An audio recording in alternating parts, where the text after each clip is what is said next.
Singer-songwriter Brian Jacobs is a veteran of Manitoba's music scene.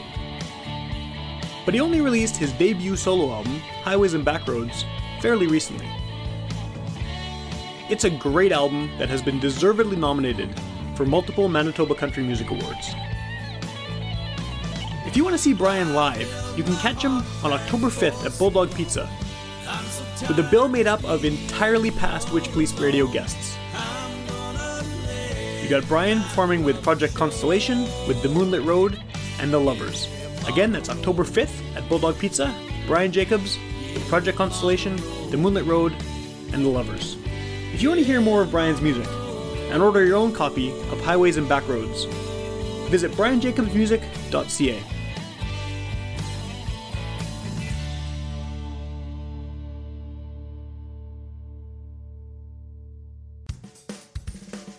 We talk a lot on this podcast about independent artists developing their careers and turning music into a full-time gig instead of just a hobby.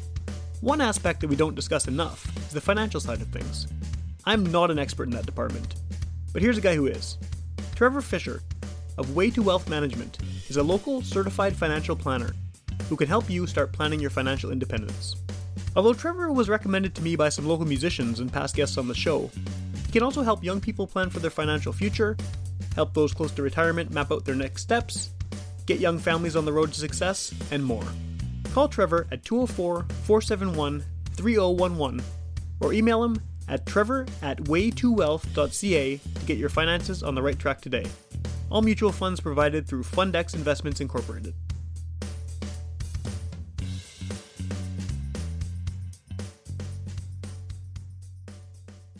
Check out the brand new single Simon Pop by Hypernation and Simon Says, out on iTunes now. This track is Hypernation's first collaboration with the talented and prominent Winnipeg DJ and producer Joe Silva. Joe's been very active on the Canadian DJ scene as both a solo artist and half of the Tone Pushers duo. The track also features some prominent Hypernation members and much more. For more information about Hypernation and all of their various projects, from electronic to reggae to dub and beyond, visit hyperrecords.com. That's hyperrecords with a Z.com. Simon Pop, the Joe Silva mix, is out on iTunes now. This episode of the podcast is my conversation with acclaimed singer-songwriter Lizzy Hoyt. Lizzy blends elements of folk and Celtic music together to create a unique sound that reflects on the Canadian prairies and especially on Canada's history. Although she's now based in Winnipeg, she hasn't played a local show in quite some time, so she's gearing up for a big gig on October 9th at the West End Cultural Centre with her trio. We talk about her musical background, her interest in Canada's history, especially World War I and World War II, and where that has taken her. Talk about some of the interesting instruments she plays, like the harp, and I've been doing this show for quite some time now, and this has to be the first time I've spoken to a harp player, so that was kind of cool. And in general, it's just a fun conversation. I hope you enjoy. You're listening to Garbage Hill, Winnipeg's first podcast network.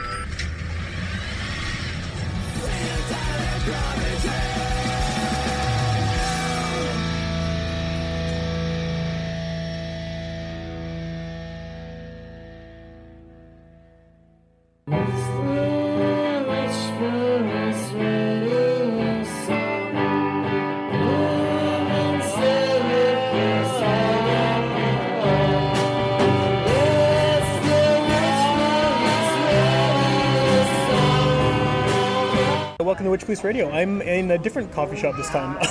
The food court was the place for a while, but then it started getting really loud, and so I found that these little coffee, Starbucks, things like that, it's a little bit better. You still hear the background noise, but... Yeah, we're off in a corner somewhere anyways. Exactly, we're a little bit hidden from the massive noise of the mall. Yeah. But I'm here with someone who's new to the show, but not new to music at all, based on your bio. So I was thinking maybe the best way to sort of get it started is if you want to introduce yourself and explain your music in your own words, and then we can sort of go from there. Sure. My name is Lizzy Hoyt, and I'm a songwriter and singer and multi-instrumentalist. Okay. I have an interest in traditional music, but as a composer, of course, I'm writing new traditional music. Okay. I draw on the styles of music that I love, Celtic music, bluegrass, and and tour with my trio, delivering sort of acoustic music that's rooted in traditional music. Okay. That's probably better than I can explain it. I mean, that was where I was, based on what I've heard of your stuff, that's definitely, I think it's Celtic accurate folk is the short word for it, I guess. But yeah. And just like right off the top here, you have a big show coming up at the West End Cultural Centre. Yeah, my two musicians live in Alberta, and so they're coming out for this show. We're doing a trio show at the West End Cultural Centre on October 9th at 7:30. Okay. And we're going to be picking some songs from my two most recent albums, and we'll be trying out a few new things too, just because I'm getting ready to start a new project, and it's always nice to be able to try a few things out. Sure. See how they work in front of a crowd. Yeah. So it'll be a mixture of stuff, but I'm really excited because it's the first time No, that's not true. Sorry, it's the second time that my trio itself has come to town. So. Okay. Well, that was kind of what I wanted to ask as well. Is you are a Winnipegger, is that right? Yes. Because I mean, it sounds like you've been kind of all over the place in terms of touring, obviously, but also schooling and other things. So you bounced around a lot, right? Yeah. So I've been here for 4 years now. Okay. Yeah, and I really love it. I moved here because my husband was placed here for work, and we didn't really know what to expect, but we thought, well, we're here. Let's see what's going on. And then, of course, you find out there's tons going on. There's and a lot, people, I always joke, the license plates do not lie in this province. People are so friendly and welcoming, and I find the arts community, of course, it's alive and well, but also people are very supportive of one another. For sure. Like, it's a very supportive community. So I've really been enjoying our time here. Well, good. Yeah. I'm glad that Winnipeg has not been kind of off-putting, because I think it's always something interesting. I've been doing this for about 7 years now, so it's been hundreds of people on the show. Yeah. And pretty much to a person, everyone who's come from somewhere else and moved here has said the same thing, that the music scene, the arts community has always been, there's been no barrier to entry. It's just cool. You play music, come hang out with us and use the show. Exactly. Yeah, so. Exactly. And people willing to collaborate. I find people don't get very defensive here. If you come up with an idea, they're like, that's great. Maybe we could do this, or, and I really appreciate that support among artists. It's a very special thing. Yeah, it's. I don't know do you find that that's more unique to Winnipeg than it is to maybe other cities in the country, or? Yeah, and that's not to say, of course, that there aren't fabulous musicians who are supportive of each other elsewhere, but just as a general feeling, I guess I've just had so many positive experiences with the artists that I've come across here that I do feel like it's a little bit special. Cool. Yeah. Okay. Where do you think that do you feel like you've kind of found a spot within Winnipeg's like massive music scene? I mean, compared to population, it's so big, right? Have you sort of carved out your own niche here, where you think you fit? Well, it's funny that you say that, because of course I work full time as a folk musician, and I tour and do this sort of thing. But when I came to Winnipeg, I started taking classical voice lessons with Tracy Dahl here in town. Okay, cool, yeah. And so I've sort of whittled my way into the classical music scene, and I find most of my friends are classical singers and opera singers, so it's a little bit different than what I normally do. But again, it's just people don't seem to care that you're from a little bit of a different background, and your journey through music is a little bit different than theirs. Everyone's just willing to be supportive and hang out. That's awesome, yeah. Have you found that kind of classical opera sort of involvement has bled into your own music as well? Is that not? Or do you keep them separate? I do keep them separate, and to be very honest, I actually use two separate names. Okay. When I'm performing. Not that I care that people know that I'm doing the other, but I would hate someone coming to a show thinking they're going to hear fiddle music and then have me belting out opera and vice versa, right? Yeah, sure. So for clarity, I use my full name, Elizabeth, is my first name, of course, and then hyphenated with my married name for my classical singing. Makes sense. But I mean, there's always, I think, no matter what you're doing to continue your musical education, I think, of course, there are certain things that you learn elsewhere that you'll bring into sort of what you normally do. So, I mean, I don't tend to use a lot of the technique because your voice sounds so different. And I'll be honest, it's not. I don't love hearing some of my favorite folk songs delivered in a classical way. Okay. I feel like sometimes we should find what we're good at and do that.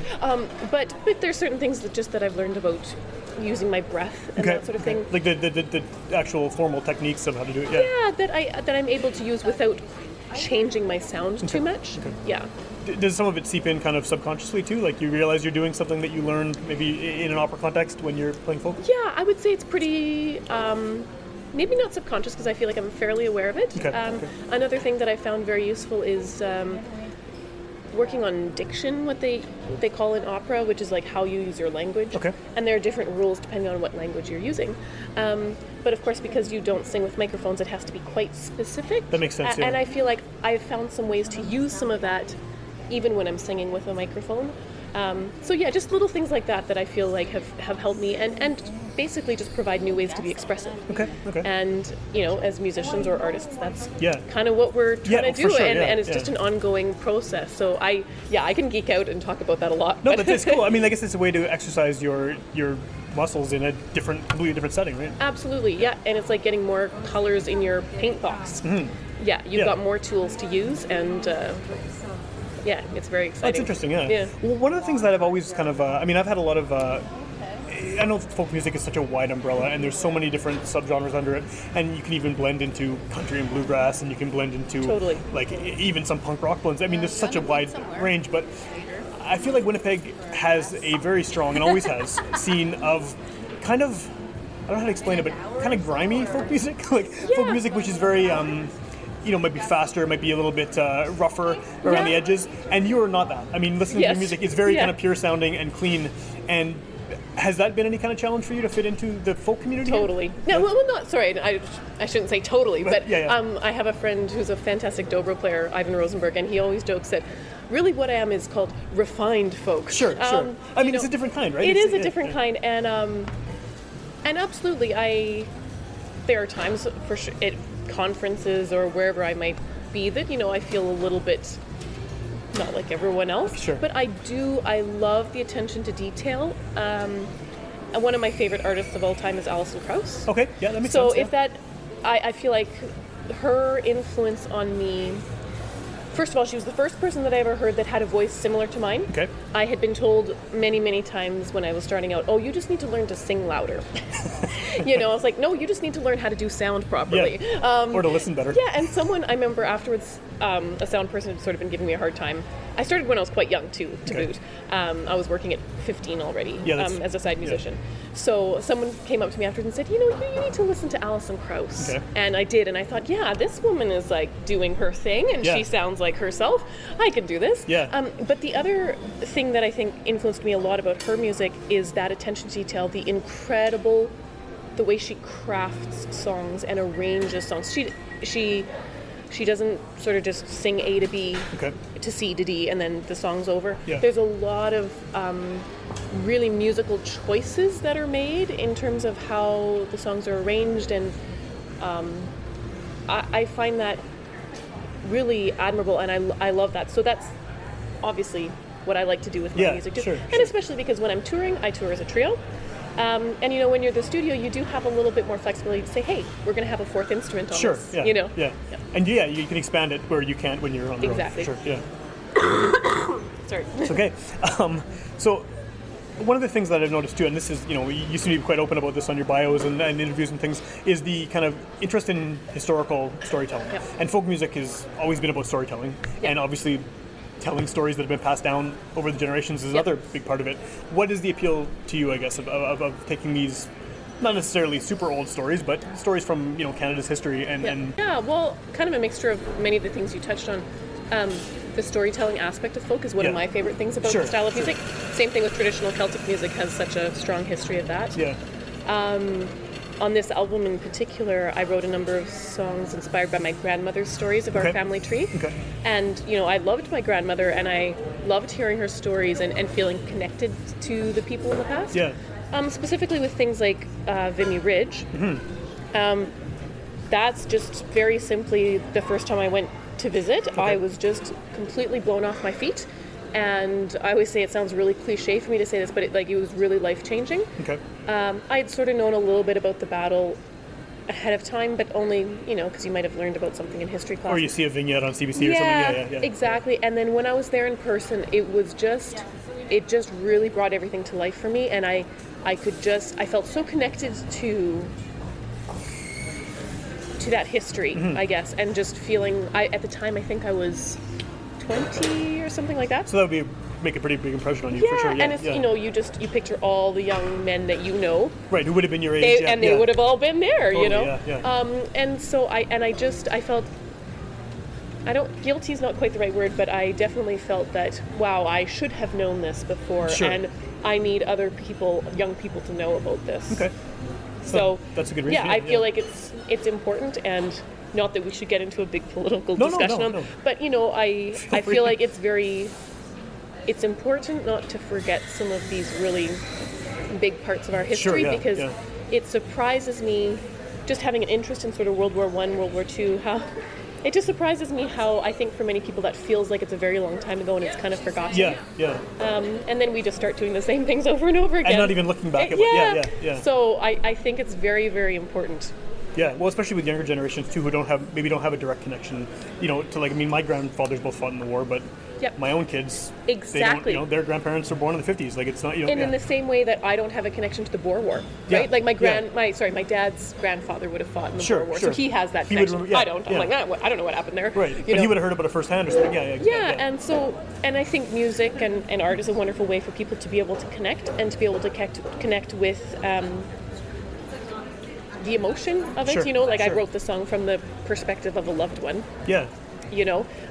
It's not just a history lesson in song form.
Are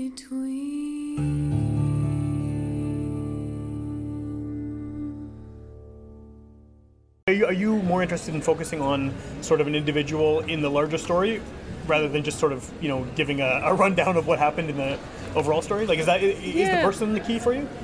Yeah, that's a good point. I never really thought about it, except that I think you're right. Because again, what struck me about being at Vimy, for example, was not just on this date this happened. Then, it was the idea of people being there, one person. And it was a conscious choice to have this song from the perspective of a loved one who's lost someone there. Right. And when I think about my other songs too, that are kind of inspired by similar historical events, I do tend to write them from first person. I think it's a way of humanizing these big stories. Yeah, big and often horrific events. Yeah. Okay. Is that normally the same kind of method you use for songs that aren't related to that stuff? Are you usually looking for a person to focus in on, whether it's coming from yourself or from someone else's perspective?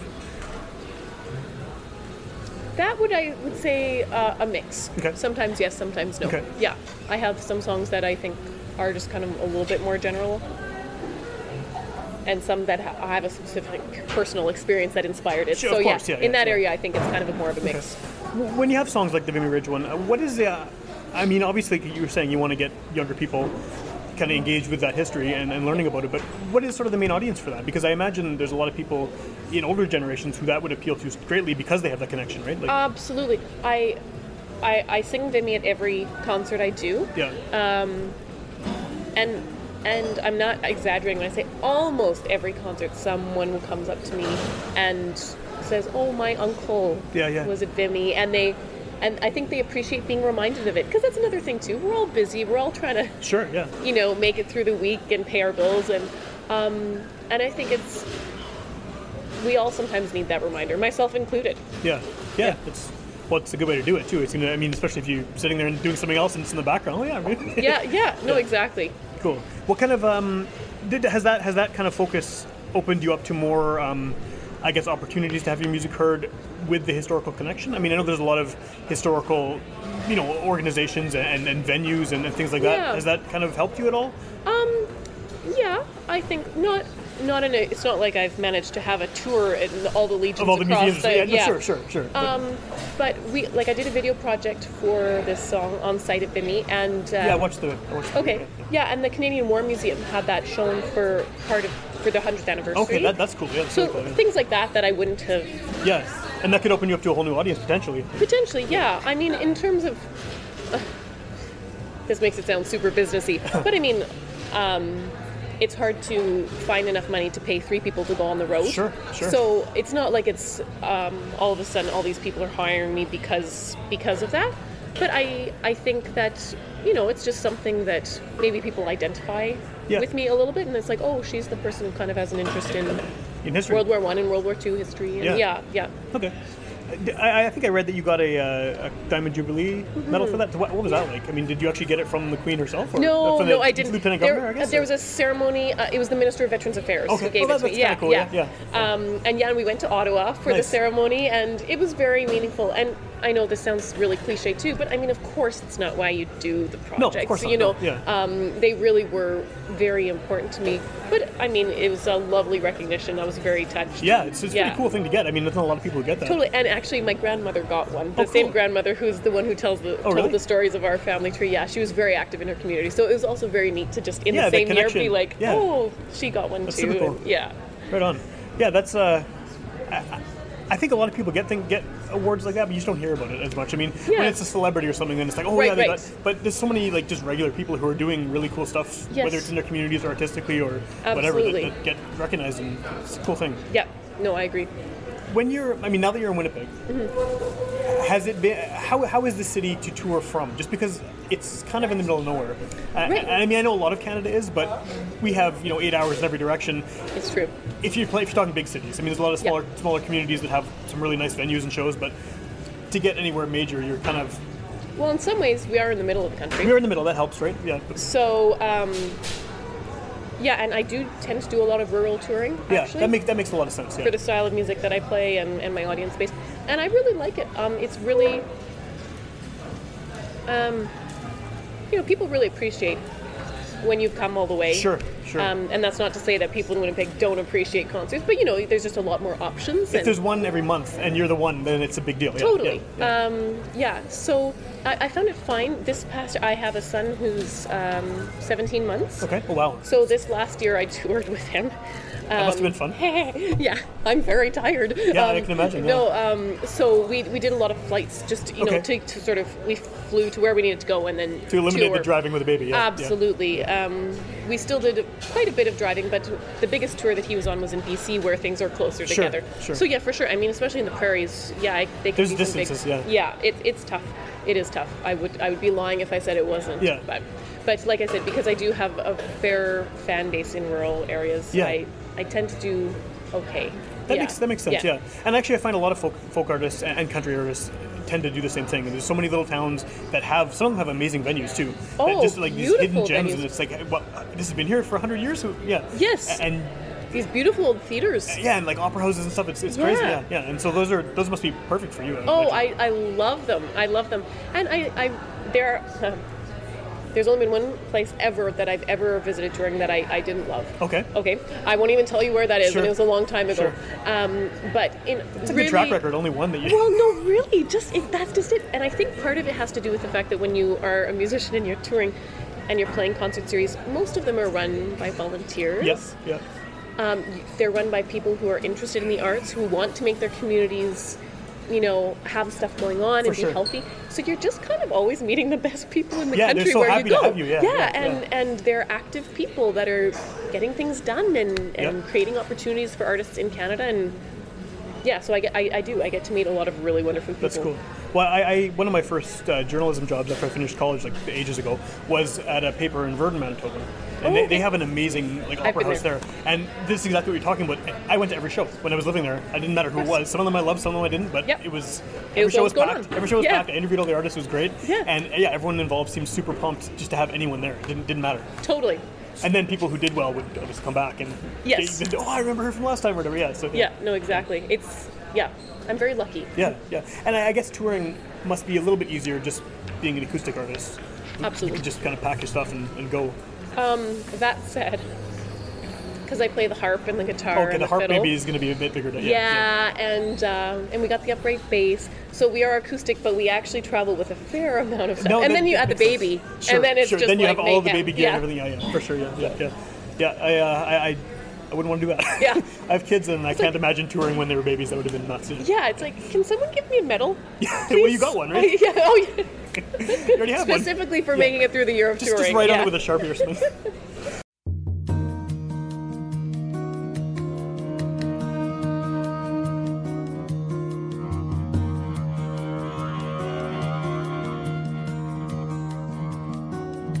It's relentless, I'll be thinking of you all day, no matter what I do. When the night comes with no rest for me, the dawn breaks bitterly.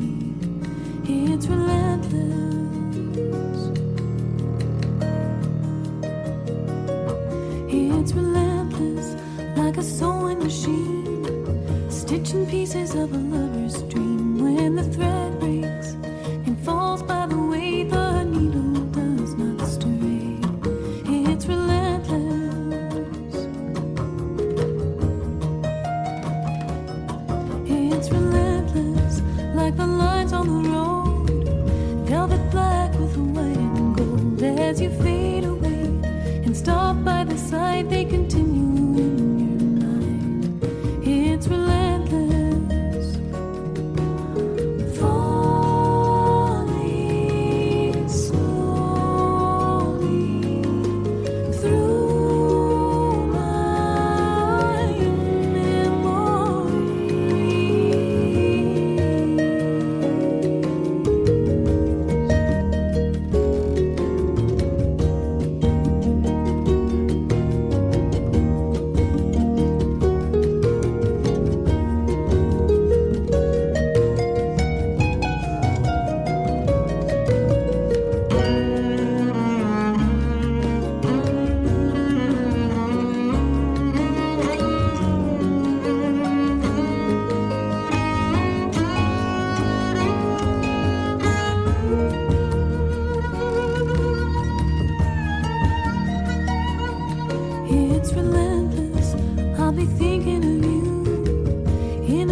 peace with the love we knew. It is senseless to go on this way, but my heart will have it say it's relentless.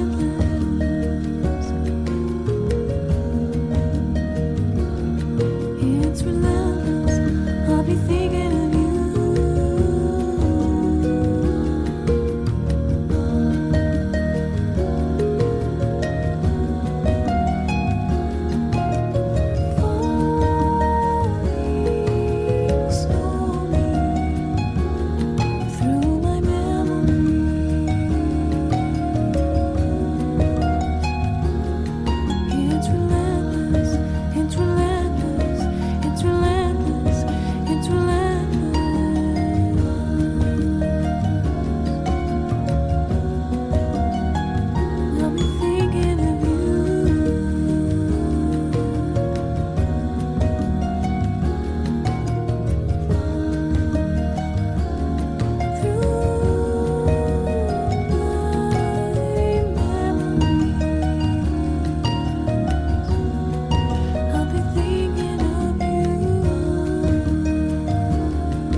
So this album here, this is the one you're playing songs from mostly at the show. Yeah. This came out a few years ago. So Yes. when are you hoping to kind of get going on the next one?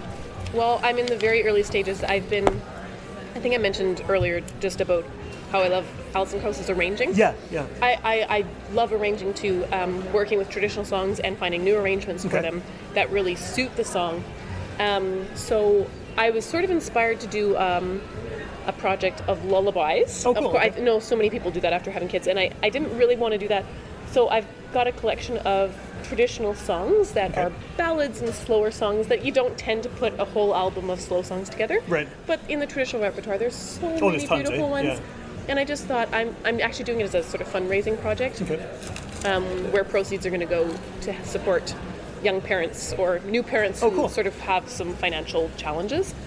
So I'm just in the very early stages, just finalizing arrangements for all the songs that I've chosen, and I'm hoping to be in studio in February, which would mean I'd be ready to release it probably in the fall of next year, But it's still a little bit up in the air. It's got to get a few things in place. Sure, that's a cool idea for an album, though. I mean, it kind of is like lullabies, but that's just it. And I thought, I enjoy sometimes listening to a more quiet album. It's not that I always want to hear upbeat stuff, and as a fiddle player, of course, I do tend to have a more upbeat show and albums, and yeah, it's kind of hard. Well, fiddles can definitely be soft and quiet, but they certainly lend themselves to upbeat, dancing around kind of music. Of course. Yeah. So I thought it would be a nice challenge for me to just sort of have a project that was more focused on that kind of theme. Yeah.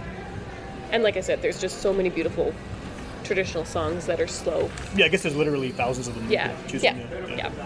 As a fiddle player, have you been influenced at all by Manitoba's fiddle music? Because it's kind of a long history here, the Métis stuff and everything, and the jigs. Absolutely. I don't. When I moved here, I was like, I need to learn some Métis fiddle tunes, so I learned two. Right off the go. But no, it's not a style that I play very much. I really like it. Patty Kostruck, of course, is a fabulous fiddle player from here, and I listen to her stuff a lot. But no, I would say the style of fiddle that I tend to play is more rooted in Celtic traditions. Sure. Scottish and Irish and all of that. But, and I think too, I'm a fiddle player and that was my first instrument, but I think I've gotten busy doing all these other things of songwriting and, I know so many fiddle players who just can kind of play any style and they're super amazing at all of them. And, I feel like I've found sort of the area that I play well, but I've been busy songwriting and learning how to play the harp and that sort of thing. So I don't tend to play a lot of Métis old time tunes, but I have a small repertoire for sure. Yeah, I think you have to when you're here. You got to at least of course. And my grandfather was an old time fiddle player. Oh, cool. Okay. In Alberta. Okay. So I have some old time tunes that I from doing family gatherings and that sort of thing. How did you pick up the harp? Like that's a very daunting instrument to like. I mean, not only the size, but just in terms of like. I imagine it's hard to even find a harp. It's really random. I did a session, I played an Irish session in Edmonton for a number of years when I was living there with the harpist. And no joke, she used to have harps that she would rent to her students so that they didn't have to buy. Makes sense, yeah. She had an extra harp hanging around her house taking up room. Yeah. She's like, it keeps getting in the way. I was like, you're welcome to leave it in my house. I kid you not. She's like, oh, great, thanks. She left it in my house, and then I was like, huh. It's like, do you mind if I like poke around? She's like, go for it. I just started poking around, and I'd sat beside her for 4 years already, sort of seeing how you play the harp. Yeah. So, you know, you're kind of, and I know so many tunes already. Sure. So when you have your musical background, I mean, not a direct connection between what you play and what that, but yeah. Yeah. So that's how it's just kind of an odd. It's very strange, circumstance that she just needed space for this harp, and I was like, yeah, this is neat. Yeah, and then you decided to take it on tour with you. Well, yeah, because it's such a beautiful contrast to the other things. I had tried to learn the whistle at one point, but my husband said, I love you, but I cannot stand listening to that. And let's be honest, too, the harp, it's a beautiful instrument. Even when you mess up, it still sounds pretty amazing, right? Yeah. Fiddle, not so much. No, definitely. And I think I've tried to play a violin once, and I have no idea what I was doing, and it sounded awful. So, I can imagine. But no, harp is very evocative too. I mean, especially for telling stories of often tragic things as well, right? I mean, that's the type of instrument that fits in very well with that. Yeah. Because it's got the prettiness to it, but it also kind of has some sad tones.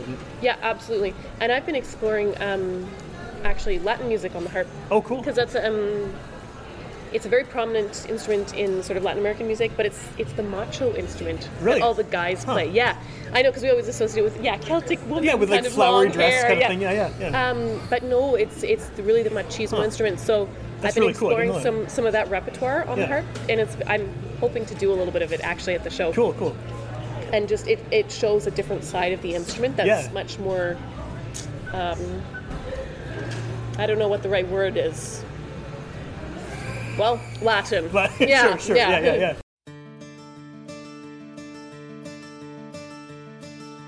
A blacksmith courted me 9 months or better. He nearly won my heart, wrote me a letter. With his hammer in his hands, he looked so clever. But if I were with my love, then I'd live forever.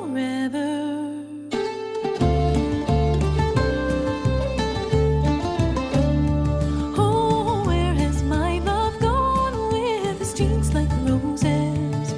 He's gone across the sea, gathering primroses. I fear the shining sun will scorch and burn his beauty. But if I were with my love,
Can you, this is maybe a really weird question, I know this is not the type of thing that you play, but can you plug in a harp? I mean, you can mic it, I guess, right? And you can, Yeah, I have pickups in all my instruments, actually.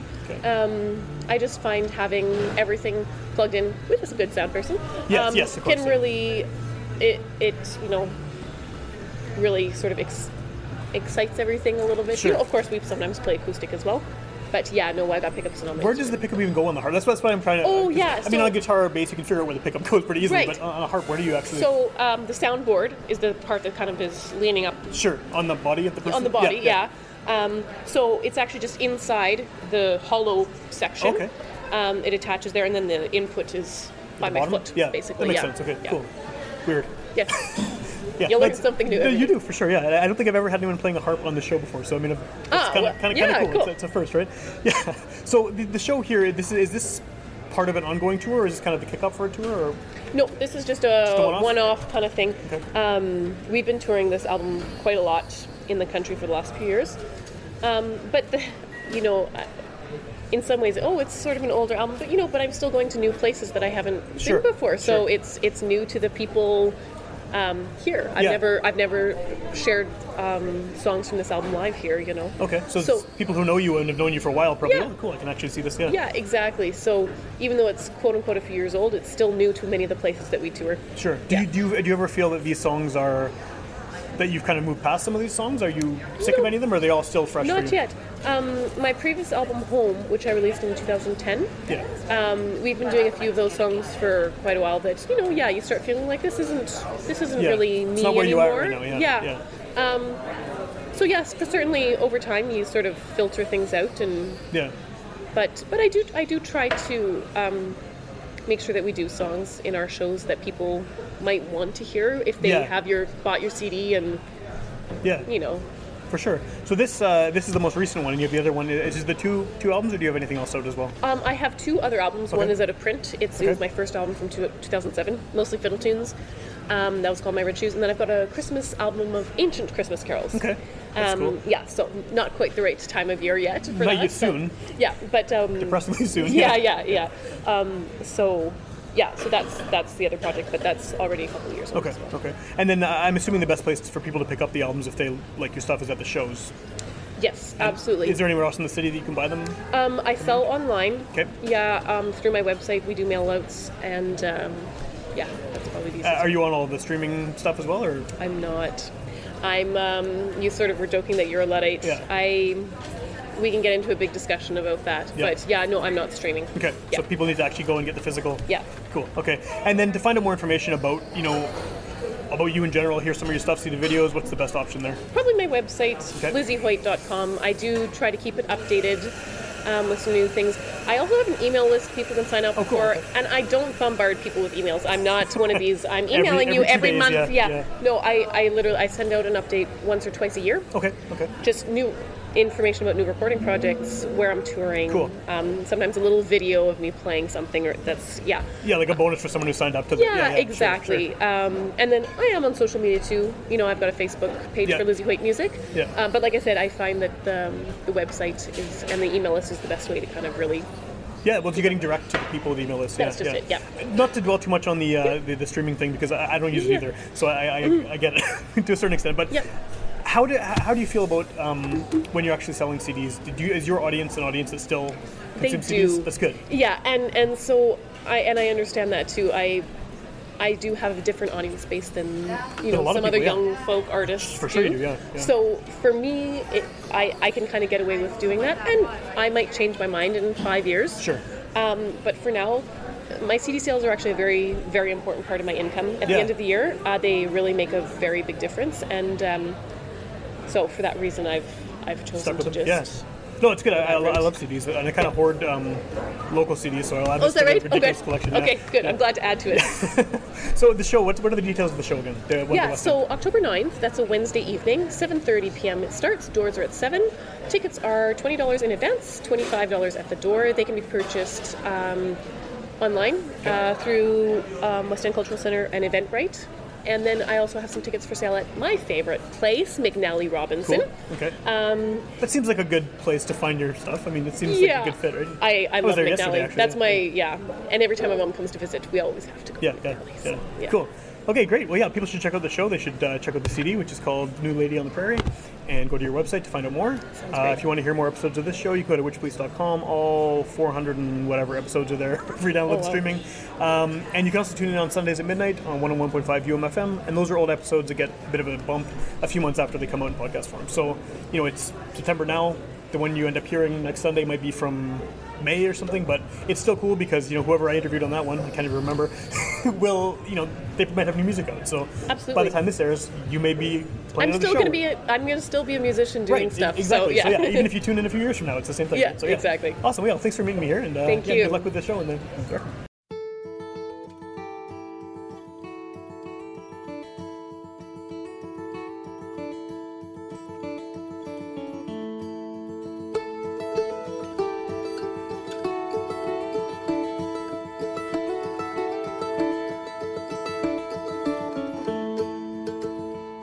The early morning snow falls around my door, isolating me from a world of company. The frosty window panes shield the cold away, leaving me alone with the winter's heart of stone. A new lady on the prairie. A new lady on the prairie. The clear and cool sky, its iridescent shine lifts my heart and